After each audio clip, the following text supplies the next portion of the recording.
Olá, meus irmãos de caminhada. Estamos aqui, eu, Selma. Eu, Júlia. Isso, né, para falarmos da obra além de falarmos da obra da Ivone do Amaral Pereira, também falaremos dessa nobre irmã. Exatamente. Ela é uma grande divulgadora também do espiritismo, principalmente onde deu maior repercussão com o livro Memórias de um Suicida, que é o nosso foco principal aqui, para ajudar, no caso. O nosso propósito aqui é servindo a Jesus. Não somos catedráticas, não somos mestradas, não temos nenhum conhecimento acima de ninguém, mas queremos apenas expor o que a gente entende da obra, para aqueles que querem também entender um pouco, conhecer e ajudar, quem sabe, né? Aqueles irmãos que estão em sofrimento. É isso. E a Julia vai fazer aqui a abertura, a introdução, tá? Vou passar para ela, ela fala com vocês. Então, boa tarde. Vamos começar o nosso estudo do Memórias de um Suicida. A gente vai trabalhar muito com esse livrinho aqui que chama Mediunidade, Tarefa com Jesus. É uma psicografia, tá? Pela médium Alda Maria. Ela é uma trabalhadora de uma casa espírita em Belo Horizonte. E ela recebeu essa mensagem, né, pelo espírito da Ivone Pereira, né? Então, vamos começar sempre com esse livrinho, apesar de ser assim, as páginas ser extensas, né? A gente não vai ler toda, mas vamos começar sempre com essa vibração da Ivone Pereira, tá? Por essa mensagem que ela já deixou aqui para nós. Hoje é o primeiro capítulo desse livro que chama assim, Caminhos da Existência. Ela começa com uma citação de Mateus no Evangelho, capítulo 7, versículo 13 e 14. Entrai pela porta estreita, porque larga é a porta da perdição, e espaçoso o caminho que a ela conduz, e muitos são os que por ela entram. Quão pequena é a porta da vida, quão apertado o caminho que a ela conduz, e quão poucos a encontram. Mateus. Muitos são os caminhos que o homem percorre em suas existências, caminhos largos e caminhos estreitos. Largos pela manifestação incontida de vaidade, de egoísmo e de orgulho. Chagas que a humanidade carrega consigo por não frear a sua prepotência e cupidez. Caminhos largos que levam a compromissos intensos com o Pai, pela desobediência a Ele e às suas leis, numa postura de afronta e irreverência. O caminho que leva até o Pai é cercado por uma natureza belíssima, mas que a todo momento exige do espírito uma mudança efetiva de seus valores, para que verdadeiramente possa usufruir das benesses que nele existem e existem em abundância. Então, meus irmãos, vamos elevar o pensamento ao alto, né, a Deus, agradecendo por essa oportunidade, né? É uma grande oportunidade que todos nós temos nesse momento de estar junto aos nossos benfeitores amigos, inspirados pelo alto, para que possamos levar, né, de uma forma singela, mas de coração, essas mensagens que a doutrina espírita nos esclarece através desses benfeitores espirituais.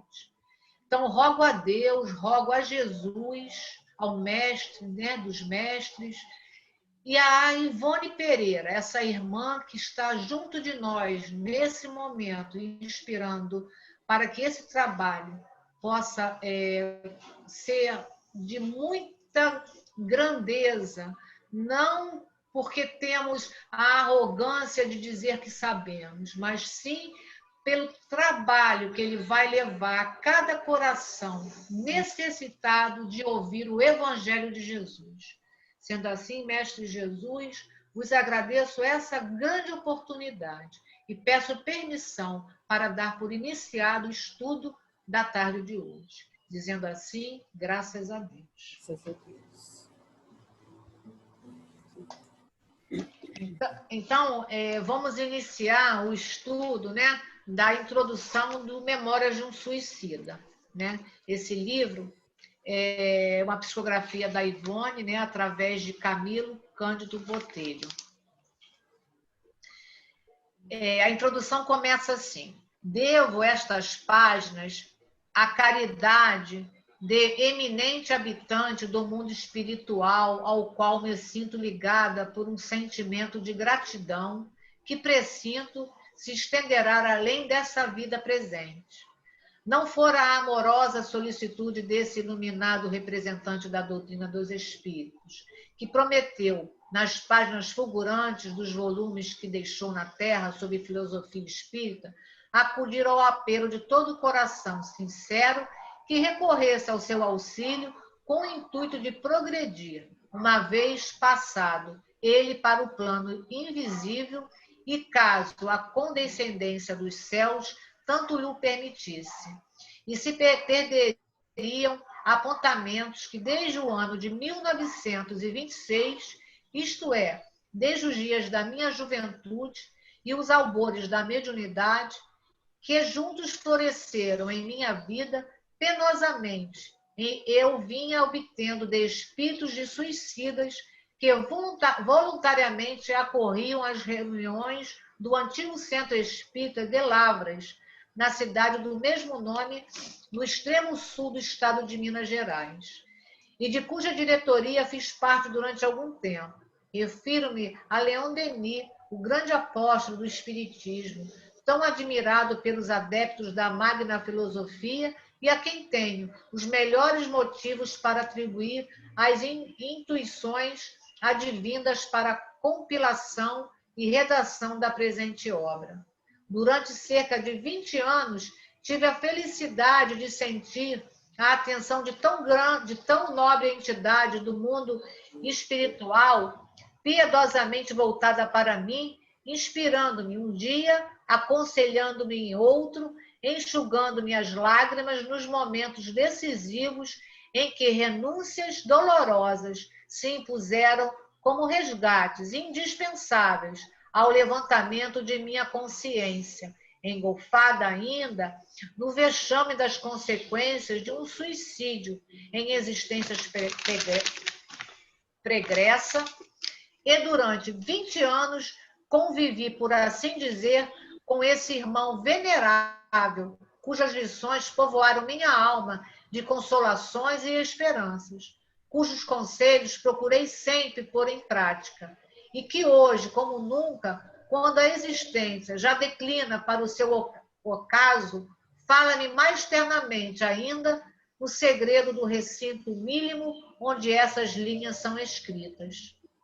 Dentre os numerosos espíritos de suicidas com quem mantive intercâmbio através das faculdades mediúnicas de que disponho, um se destacou pela assiduidade e simpatia com que sempre me honrou, e principalmente pelo nome glorioso que deixou na literatura em língua portuguesa, pois tratava-se de romancista fecundo e talentoso, senhor da cultura tão vasta que até hoje de mim mesma indago a razão por que me distinguiria por tanta afeição se obscura, trazendo bagagem intelectual reduzidíssima, somente possuía para oferecer ao seu peregrino o saber, como instrumentação, o coração respeitoso e a firmeza na aceitação da doutrina, porquanto, por aquele tempo, nem mesmo cultura doutrinária eficiente eu possuía.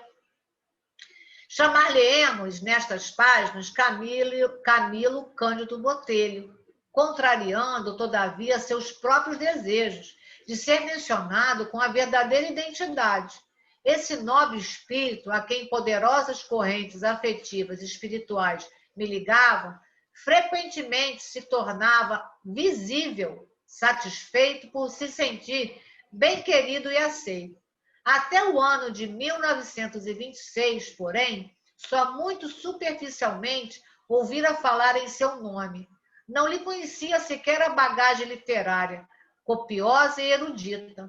Não obstante, veio ele a descobrir-me em uma mesa de sessão experimental, realizada na fazenda do coronel Cristiano José de Souza, antigo presidente do Centro Espírita de Lavras, dando-me então a sua primeira mensagem.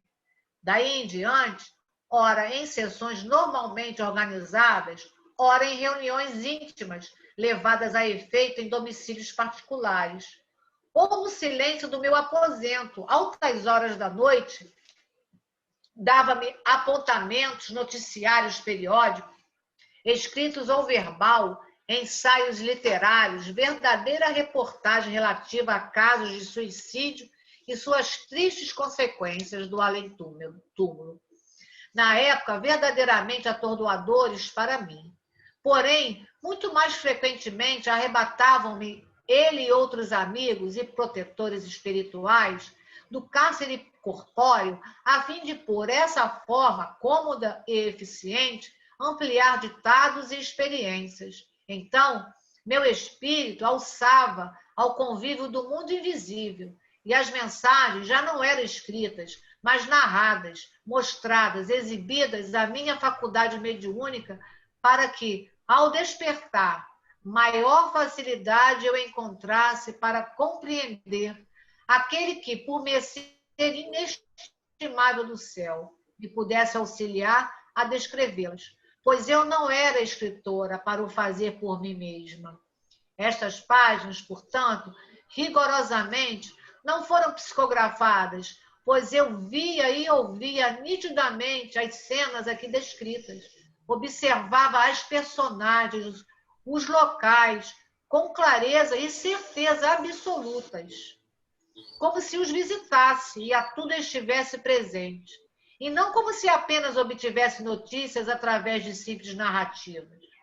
Se descrevia uma personagem ou alguma paisagem, a configuração do exposto se definia imediatamente à proporção que a palavra fulgurante de Camilo ou a onda vibratória do seu pensamento as criavam. Foi mesmo por essa forma, essencialmente poética, maravilhosa, que obtive a longa série de ensaios literários, fornecidos pelos habitantes do invisível, e até agora mantidos no segredo das gavetas, e não psicograficamente.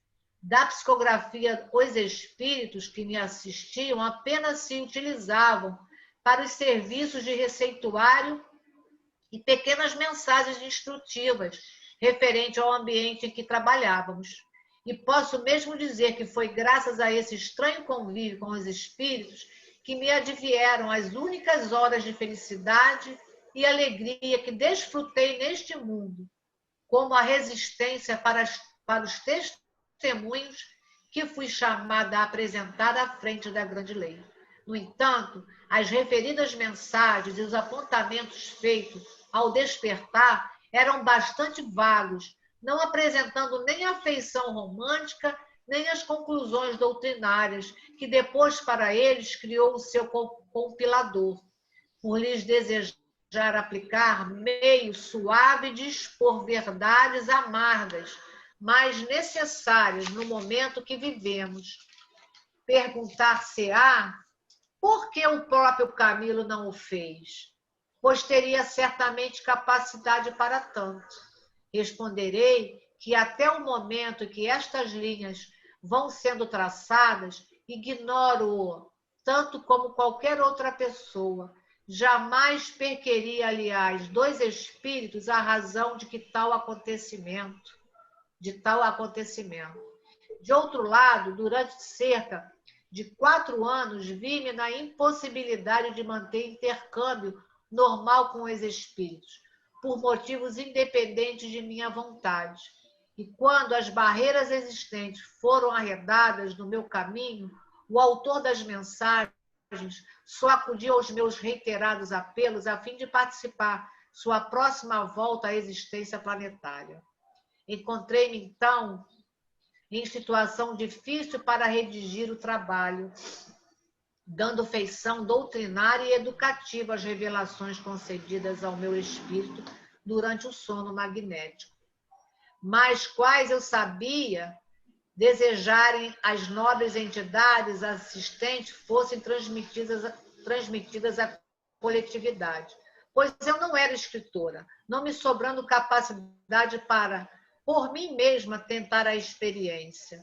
Releguei-os, portanto, ao esquecimento de uma gaveta de secretaria e orei, suplicando auxílio e inspiração. Orei, porém, durante 8 anos, diariamente, sentindo no coração o ardor de uma chama viva de intuição, segredando-me aguardasse o futuro, não destruindo os antigos manuscritos, até que há cerca de 1 ano recebi instruções a fim de prosseguir, pois ser-me-ia concedida a necessária assistência.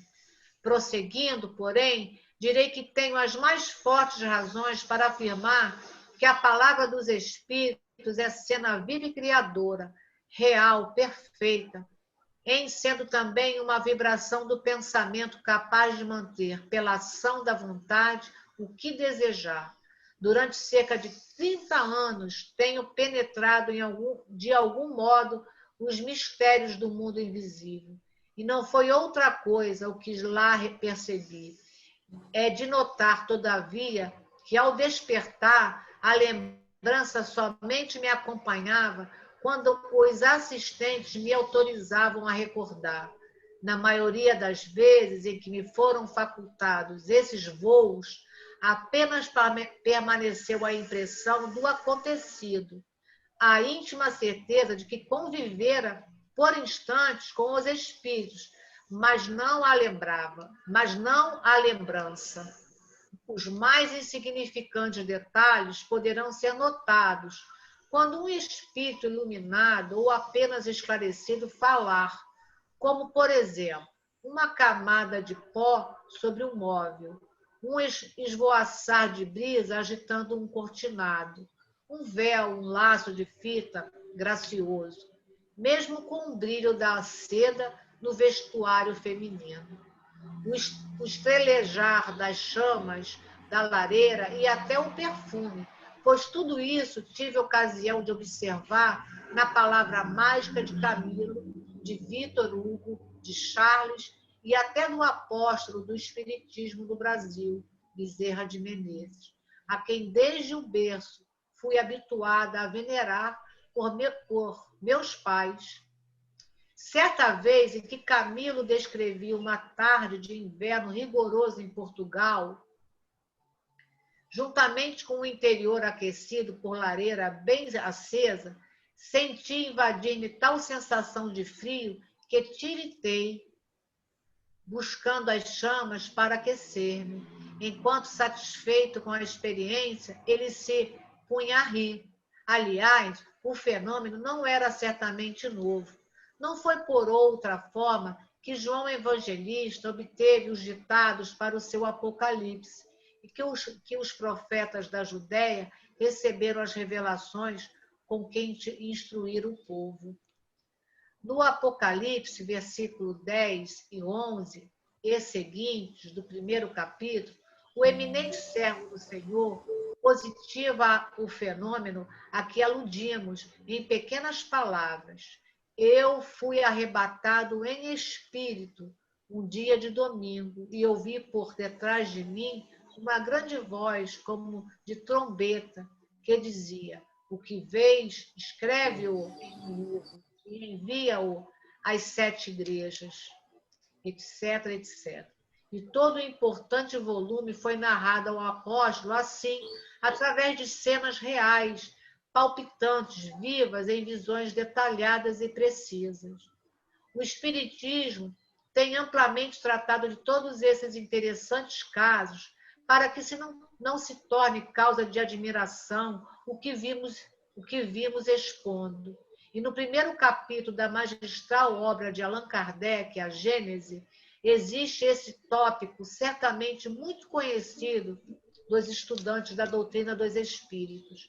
As instruções dos espíritos podem ser transmitidas por diversos meios, pela simples inspiração, pela audição da palavra, pela visibilidade dos espíritos instrutores, nas visões e aparições, quer em sonho, quer em estado de vigília, no que há muitos exemplos no Evangelho, na Bíblia e nos livros sagrados de todos os povos. Longe de mim a veleidade de me colocar em plano equivalente ao daqueles missionários acima citados, isto é, João Evangelista. Pelas dificuldades com que lutei a fim de compor este volume, patenteados ficaram ao meu raciocínio as bagagens de inferioridades que me deprimem o espírito. O discípulo amado, porém, que em sendo um missionário escolhido, era também modesto pescador, teve sem dúvida o seu assistente espiritual para poder escrever as belas páginas aureoladas de ciência e ensinamentos outros, de valor incontestável, os quais romperiam os séculos glorificando a verdade. É bem provável que o próprio mestre fosse aquele assistente. Não posso ajuizar quanto aos méritos desta obra.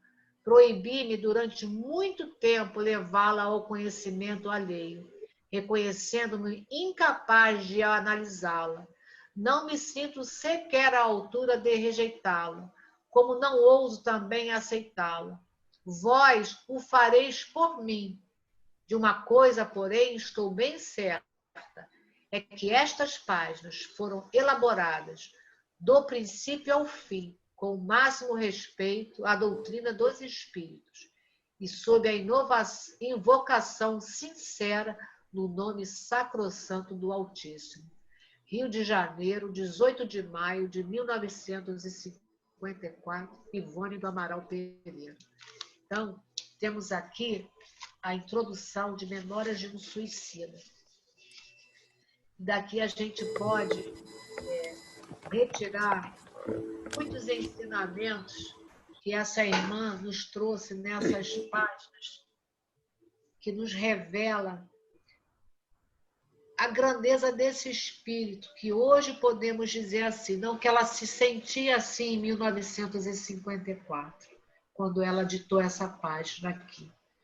Mas nós hoje temos certeza da grandiosidade desse espírito, que através desse livro, que seria a única obra que ela faria para resgatar um passado culposo, e ela fez muito mais, como já falamos na live anterior, né? Então, agora eu vou passar para a Selma, porque ela vai fazer a leitura do prefácio da edição que foi feito pelo Leon Denis, para que depois possamos fazer alguns comentários. E você vê que essa introdução aí feita por ela só mostra, né, só enfatiza mais a humildade dessa pessoa, né? Desprovida de qualquer sentimento de vaidade ou de orgulho que seja, né? Ela sempre muito humilde em tudo, né? Nunca se colocou como autora de nada, assim, né? A introdução da explicação dela com relação à mediunidade e à proximidade dos espíritos, né, iluminados durante a infância dela, né? Porque como ela sempre se manteve humilde, simples, né? Nunca se sentiu favorecida porque tinha um nobre espírito ao seu lado, né? Como dizia de Menezes, né? Agora vamos aqui ao prefácio da segunda edição do livro. Revisão criteriosa impunha-se nesta obra, que há alguns anos me fora confiada para exame e compilação, em virtude das tarefas espiritualmente a mim subordinadas, como da ascendência adquirida sobre o instrumento mediúnico ao meu dispor.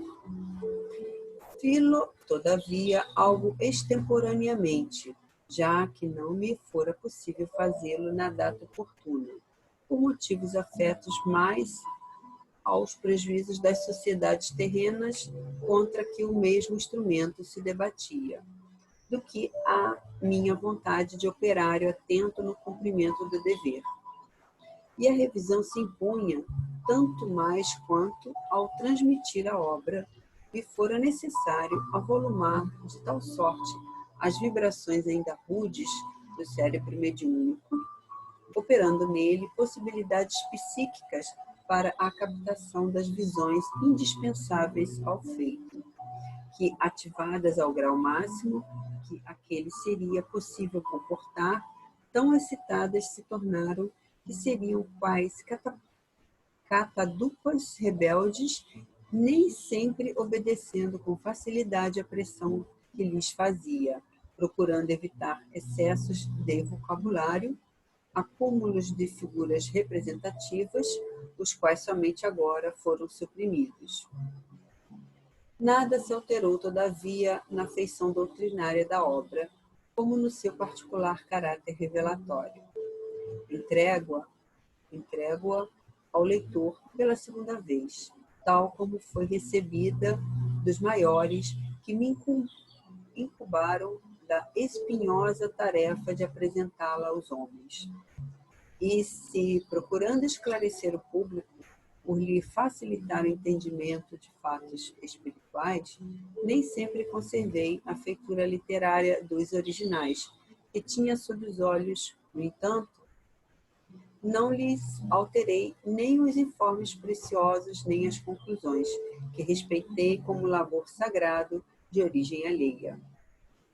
Que medites sobre estas páginas, leitor, ainda que duro se torne para o teu orgulho pessoal o aceitá-las. E se as lágrimas alguma vez rociarem tuas pálpebras a passagem de um lance mais dramático, não recalcitres contra o impulso generoso de exaltar teu coração em prece piedosa por aqueles que se estorcem nas trágicas convulsões da inconsequência de infrações às leis de Deus. Leon Denis, Belo Horizonte, 4 de abril de 1957. Nós citamos aqui, né, Júlia, que Leon Denis apareceu para ela para refazer, né, o livro depois de 20 anos, 10 anos, quantos anos mesmo? Na gaveta? Ele ficou de 26 de 26 a... Ele só foi publicado em 57, né? 56? 30 anos. 30 anos. Ele ficou 30 anos engavetado, esse livro, né? E quando finalmente Leon Denis fez a revisão, colocou algo mais didático, um conteúdo mais espiritualista, né, do entendimento mesmo, é que ele conseguiu ser publicado. E a Ivone também não se achava capaz, né? Ela tinha aqueles problemas de não achar que era dela aquilo tudo, né? Que era ou fruto da imaginação dela. Mas nós sabemos que a espiritualidade, nada aqui é por acaso, né? Não existe a casualidade no plano espiritual, tudo é muito programado, né? Então, do tempo que esse livro foi escrito até ser publicado, nós tivemos aí relatos de André Luiz, né, do livro Nosso Lar, que foi publicado antes, e outros livros que citaram sobre esse mundo espiritual. E assim ficando mais, vamos dizer assim, mais fácil, né, aceitar essa obra agora de Ivone, que ela narra esse mundo espiritual, no caso do Vale dos Suicidas, com muito mais riqueza de detalhes, né? No André Luiz já foi meio, vamos dizer assim, se quem leu a obra de André Luiz, Nosso Lar, já ficou assim meio impressionado, digamos, então se preparem que aqui é bem mais detalhado, nós vamos sentir tudo isso, né? Hein, Selma? O que me chamou a atenção aqui nessa comunicação de Leon Denis, né, porque ele deixou aqui claro que assim, ele foi chamado a esta tarefa, né, até por conta de um conhecimento grande espiritual que ele já tinha, né, para que ele pudesse fazer essa melhoria, vamos dizer assim, na obra, né, do Memórias, né. Agora, é interessante que ele já estava assim, pronto desde o início, Uhum. mas que houve uma pausa, né, no tempo para que ele pudesse olhar a obra, porque aquele momento não era o ideal, né, que Sim. deve, quer dizer, a espiritualidade, mesmo ele sabendo que ele seria o convocado a fazer esse trabalho, ele fala aqui, um operário atento no cumprimento do dever. Mas ele precisava, então, ainda de um tempo para que os maiores pudessem falar, agora é o momento. Quer dizer, ele Isso. estava pronto, mas aguardando o momento certo de poder atuar para fazer a compilação da obra, né? Isso. E ele diz, né, que ele tentou aqui, de alguma forma também, ajeitar o vocabulário até do Camilo e da própria Ivone, com relação a detalhes desse mundo espiritual, porque muita coisa também, se chegasse tal qual eles fizeram, chocaria por demais. Quer dizer, mesmo ele não alterando, ele teve o cuidado de ajeitar ali aquelas comunicações que eles fizeram, né, na nível só de psicografia mesmo, né, e de visualização, para que a coisa conseguisse chegar aqui num grau das pessoas que fossem ter a obra na mão não chegar. Se já se chocam, eu acho que chocaria muito mais se não tivesse tido essa revisão grandiosa do esse apóstolo, que é o Leon Denis, né? Verdade. Então, é muito importante a gente ter esse conhecimento, porque as coisas na espiritualidade, né? E vindo pela parte superior, né? Porque a espiritualidade é tudo, né? Mas vindo pelos superiores da vida maior, tudo tem uma programação certa, né? E tudo está certo dentro das possibilidades e da grandeza de Deus. E a gente retira aqui dessa introdução da Dona Ivone também alguns trechos aqui de que ela fala, né? Que em nenhum momento, né, como ela deixa bem claro aqui no final, ela não fica exaltada por ter trazido essa obra grandiosa, né? Ela não se, em momento nenhum, ela se sente desta forma.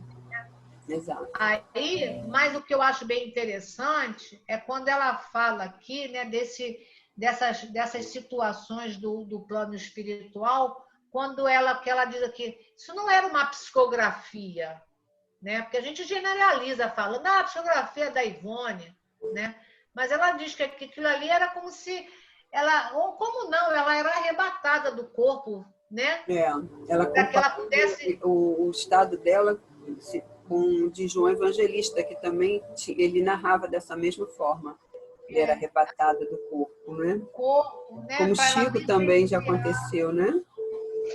Então, quer dizer, isso assim mostra a grandeza dessa obra, porque não é só o fato de estar narrado, mas é vivenciado, né?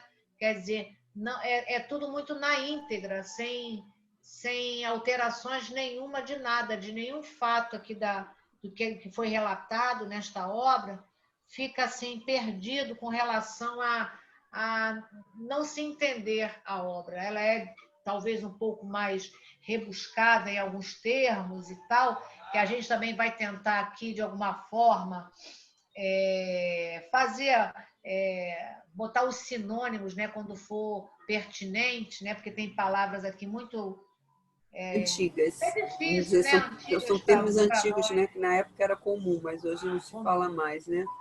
E as pessoas Então, esquecem. eu acho bem interessante essa introdução aqui, né?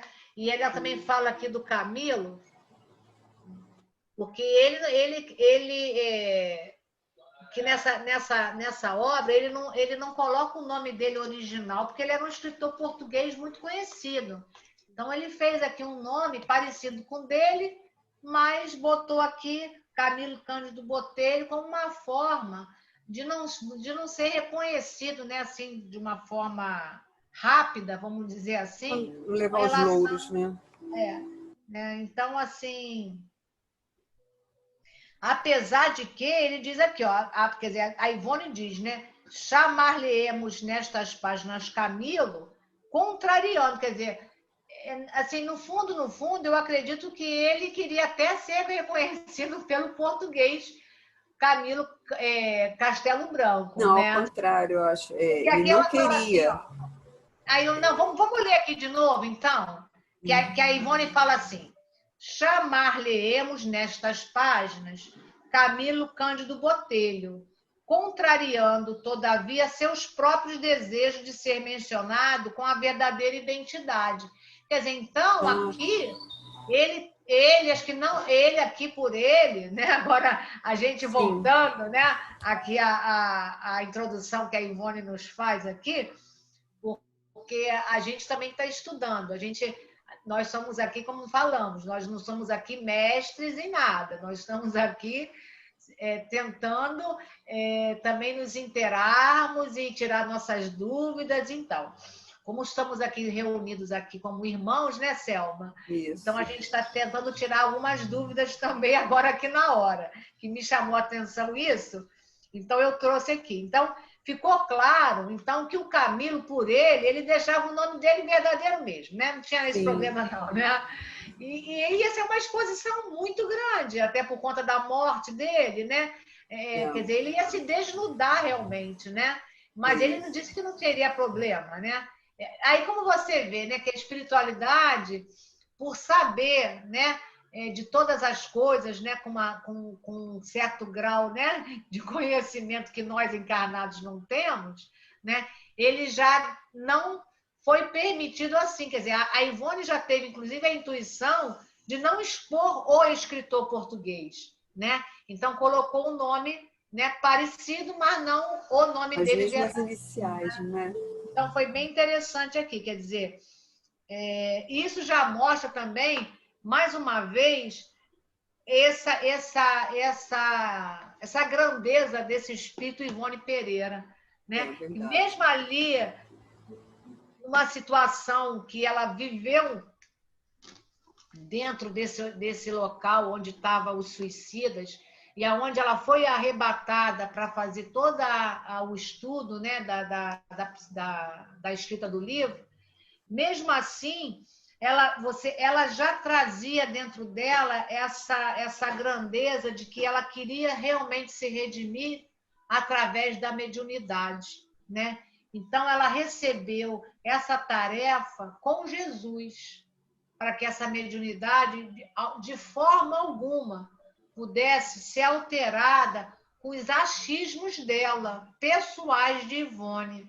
Então, tudo era feito com carinho e com total segurança, porque ela tinha esse conhecimento, algum já conhecimento doutrinário, que por tempos ela, logicamente, foi aprimorando, né?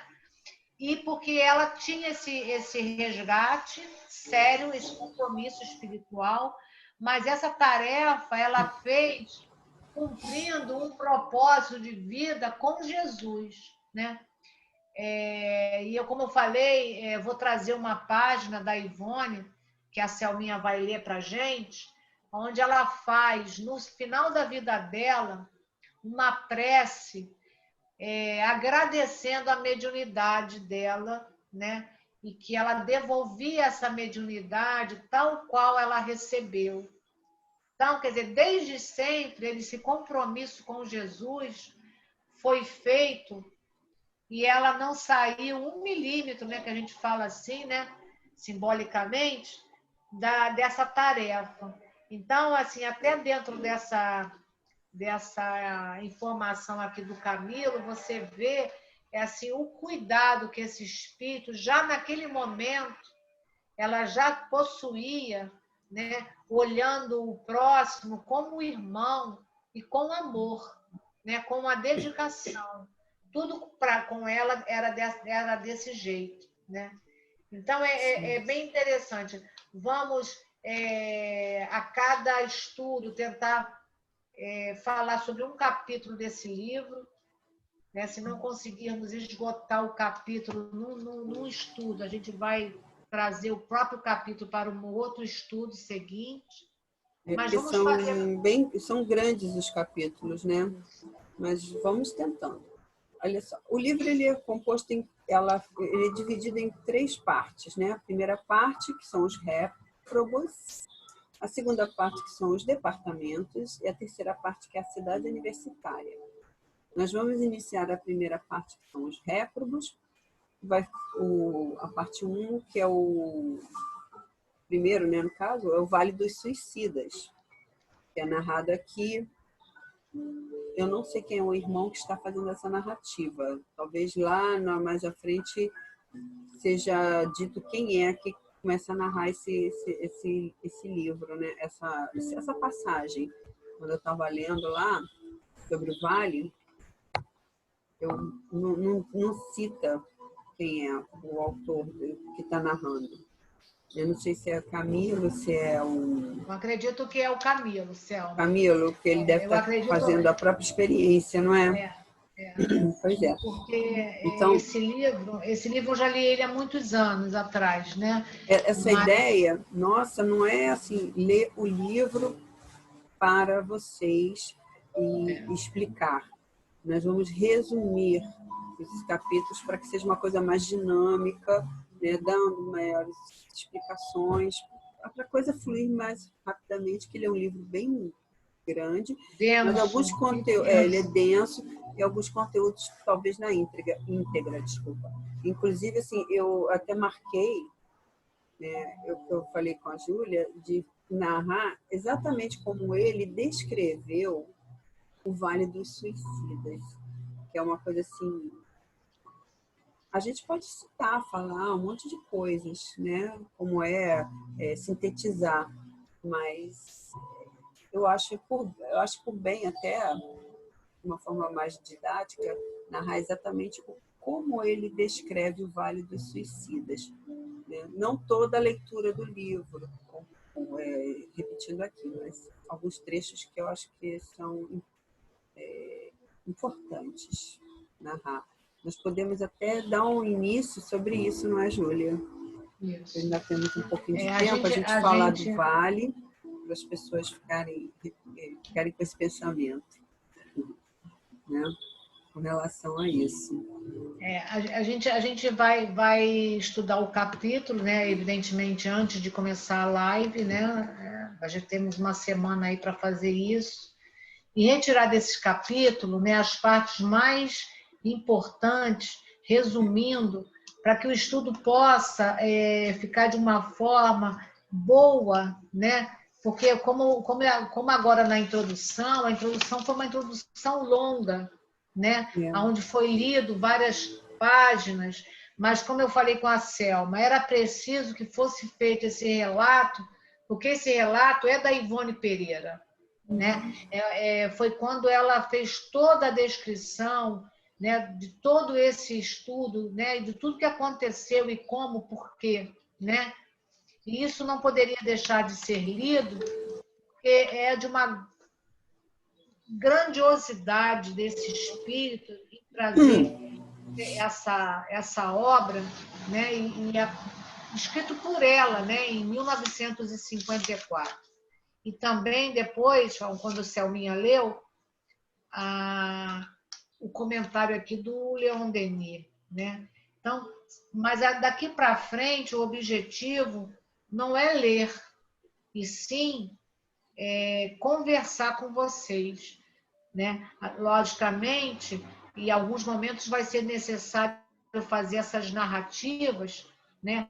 do próprio livro, para que a gente não, como a dona Ivone fala aqui, não seja a nossa interpretação.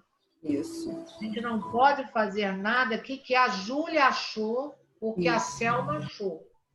Nós podemos fazer isso no nosso resumo, achando... Como agora, a gente fez um comentário aqui do Camilo, com o nome, fui ler novamente e observei que ele queria o nome verdadeiro, mas a Ivone achou melhor, entendeu? Então, assim, a gente está aqui num estudo.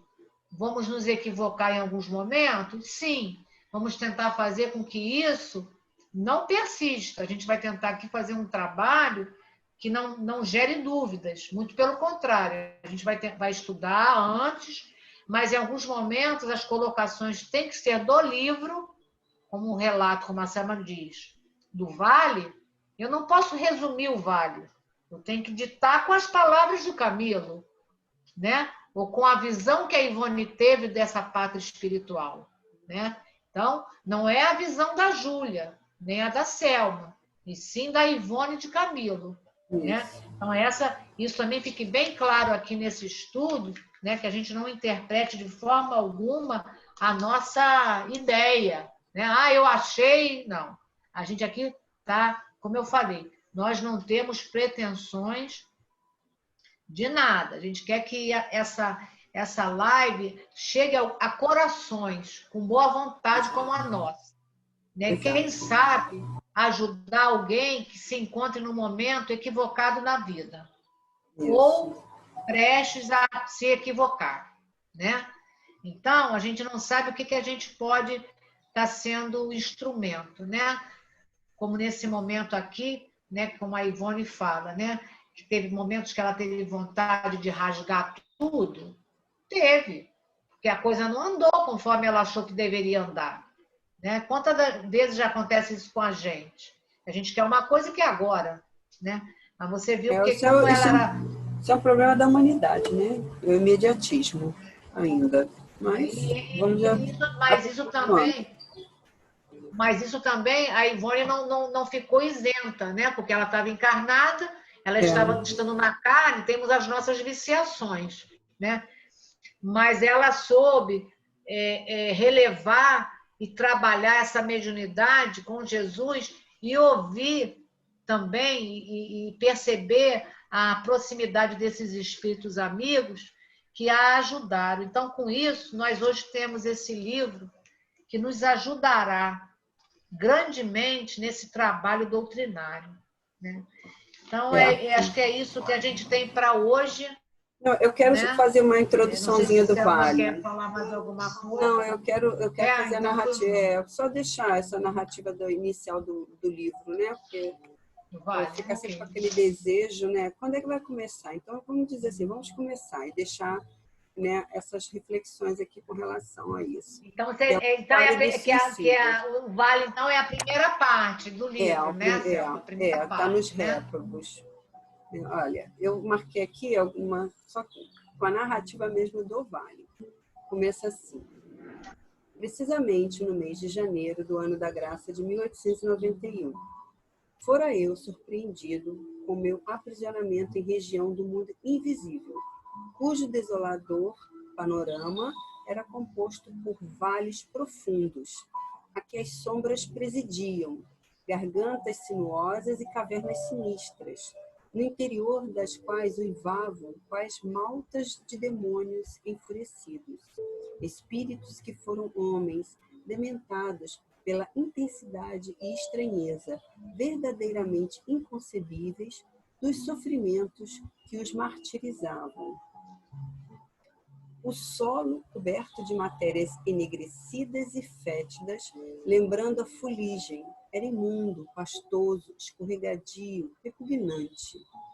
O ar pesadíssimo, asfixiante, gelado, enoitado por vulcões ameaçadores, como se eternas tempestades rugissem em torno, e ao respirarem os espíritos ali, ergastulados, sufocavam-se como se matérias pulverizadas, nocivas mais do que a cinza e a cal, lhe invadissem as vias respiratórias, martirizando-os com um suplício inconcebível ao cérebro humano habituado às gloriosas claridades do sol. Dádiva celeste que diariamente abençoa a terra, e as correntes vivificadoras dos ventos sadios que tonificam a organização física dos seus habitantes. Quer dizer, lá nesse vale, o ar era ruim, a terra, o solo era ruim, o ar era ruim, né? Imagina. Então, essa narrativa dele é bem esclarecedora com relação a isso, né? Ele ainda diz um pouco mais aqui. Não havia, então, ali, como não haverá jamais, nem paz, nem consolo, nem esperança. Tudo em seu âmbito marcado pela desgraça era miséria, assombro, desespero e horror. dir-se-ia a caverna tétrica do incompreensível, indescritível a vigor até mesmo por um espírito que sofresse a penalidade de habitá-la. Isso é só um pequeno início, isso aqui é o início desse Vale dos Suicidas, essa narrativa bem pesada, né? Eu vejo, o André faz a narrativa, o André Luiz, né? No Nosso Lar, mas nada comparável a essa narrativa que agora nós estamos lendo aqui sobre Memórias do Suicida. Ele é bem detalhado essa situação lá, né? Diga, Júlia. Olha o que é interessante quando você leu aí sobre o Vale.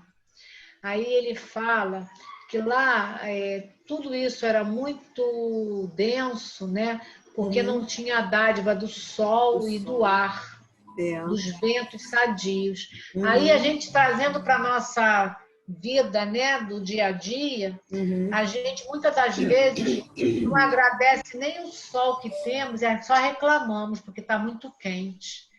E o vento, quando ele está mais intenso, né? Eu falo por mim, eu reclamo porque suja toda a casa, né?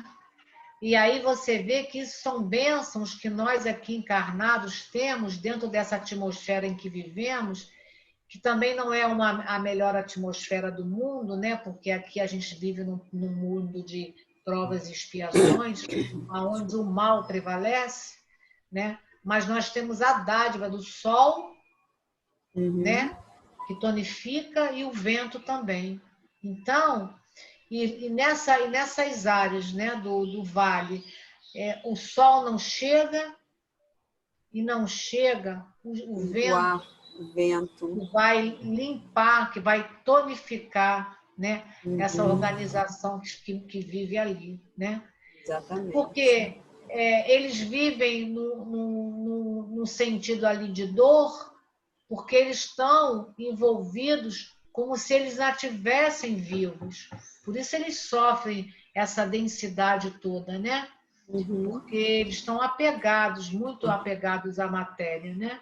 Então, por isso esse sofrimento conjunto, né? Desse mal. Então, eles vivem ali com as culpas, com a revolta, com o medo, tudo com sentimentos inferiores, né?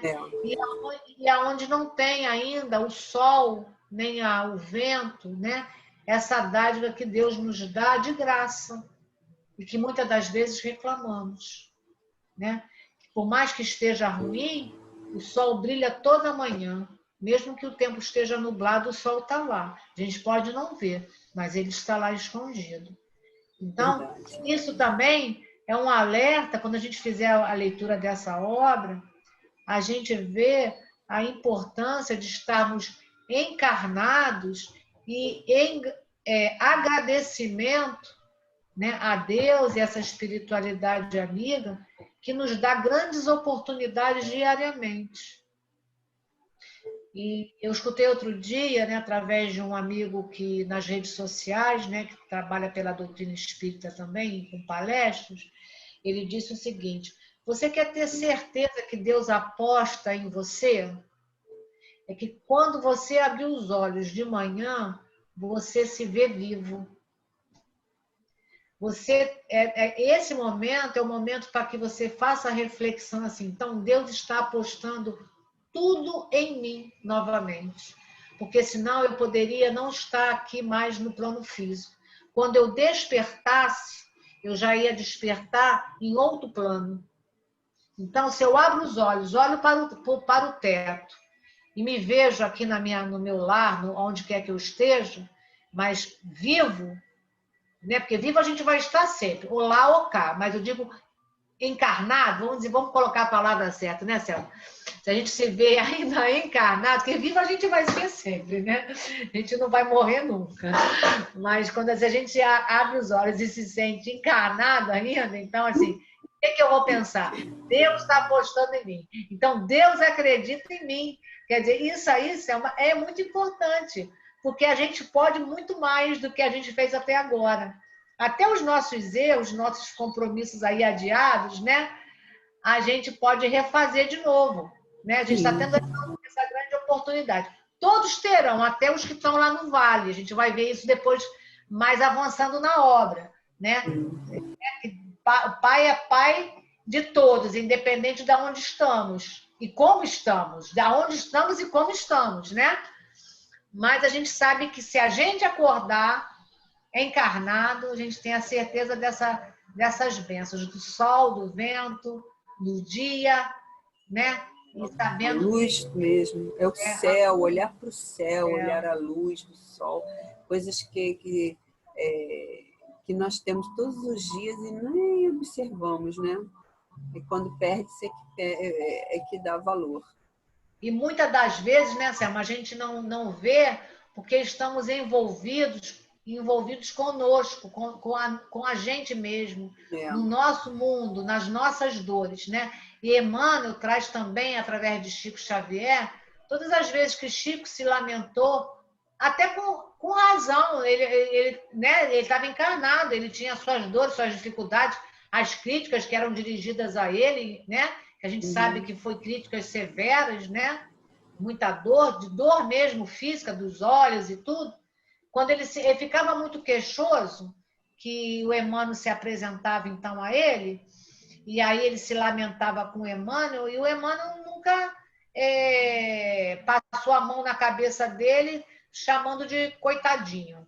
Então, o que o Emmanuel dizia para ele? Chico, se você está doendo, se está ruim, vamos fazer o seguinte, vamos lá para a parte carente da sociedade, né? Onde vai ter muito mais dores do que a sua, e você enxugando a lágrima de uma mãe, levando o pão para uma família, você vai consolar suas dores, né? E que isso também sirva de exemplo para nós, né? A gente não tem o trabalho que o Chico teve, quem de nós, né?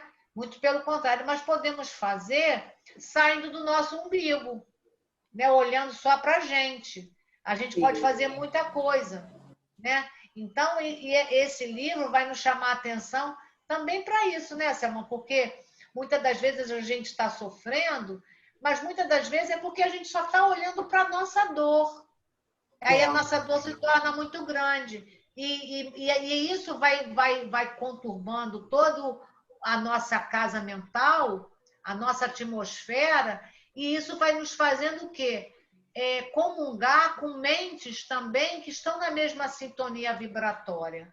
Então, essa também hoje é a preocupação da espiritualidade conosco, e esses trabalhos que estamos agora realizando com esse entendimento deste livro, também é para nos chamar a atenção sobre isso, né? De que a gente precisa sair de si para olhar o outro e, com isso, a gente também conseguir nos ajudar. Porque nós não vivemos sozinhos. Nós estamos aqui em comunhão, evidentemente, com Deus, né? Hoje nós com a mediunidade, mas também nós estamos aqui encaminhada com o próximo. E esse próximo, muitas das vezes, é essa ponte, eu acho que será sempre essa ponte que nos levará ao alto.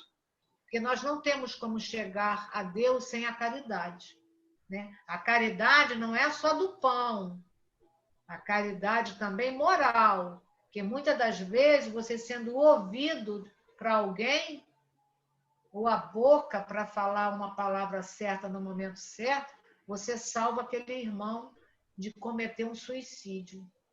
Então, que estejamos atentos a tudo isso que nos chega. E sempre agradecendo as oportunidades, né, que a vida nos favorece. Com certeza. Bom, então nosso tempo aqui acho que já está chegando. Deixamos aqui uma introdução do livro e o início do Vale, que eu acho que é importante ressaltar. Teremos algumas outras informações aí a dar na próxima, em relação a esse Vale, mas a ideia de lá, né, é muito pesada. Então, eu acho que tem, para aqueles que têm esses pensamentos achando que a solução para os seus problemas é acabar com essa existência aqui, veja que lá não é nada melhor do que todo o sofrimento que você aqui estiver passando. Porque aqui você tem o dia, você tem a noite, e para se recuperar no dia seguinte. Né? O sol brilha toda manhã, sol, né? Exatamente, e lá não tem isso. O sol não brilha, lá não tem ventos, você não vê o céu, você não vê nada. É uma dor constante e parece que interminável. Muito pior do que aquela que nós estivermos vivendo aqui, seja qual for. Então, fiquemos com Jesus e vamos encerrar o nosso estudo, Julinha. Vamos. Fazer a prece. Obrigada, Senhor, por mais esta oportunidade. Que nosso estudo possa chegar aos corações, como disse a Júlia, chegar aos corações daqueles que estejam realmente precisando ouvir. Sem nenhuma pretensão de sermos melhores que ninguém, Senhor. Sempre nos humildando. Mas possamos sempre aprender também, não estamos isentos de nada. Estamos todos aqui devedores, estamos aqui a cumprir a nossa tarefa, que possamos desempenhá-la da melhor forma possível, sempre no cumprimento dos seus deveres, dos nossos deveres com o nosso Cristo, com Jesus e para com Deus. Assim seja. Graças a Deus. Graças a Deus. Obrigado, Dona Ivone Pereira, pela ajuda espiritual. Bom fim de dia para todos. Tchau. Tchau, Júlia. Tchau, Selma.